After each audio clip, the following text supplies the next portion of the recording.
తాజా అంశాన్ని చూస్తున్నాం. బంగాళాఖాతంలో మరో తుఫాను ఏర్పడింది. ఇది పెను తుఫానుగా మారే అవకాశం ఉందని అంతర్జాతీయ వాతావరణ కేంద్రాలు చెప్తున్నాయి.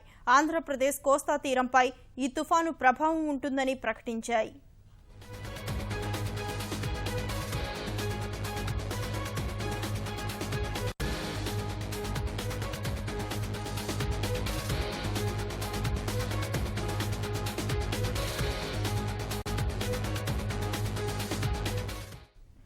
బంగాళాఖాతంలో మరో తుఫాను ఏర్పడింది. ఇది పెను తుఫానుగా మారే అవకాశం ఉందని అంతర్జాతీయ వాతావరణ కేంద్రాలు చెప్తున్నాయి.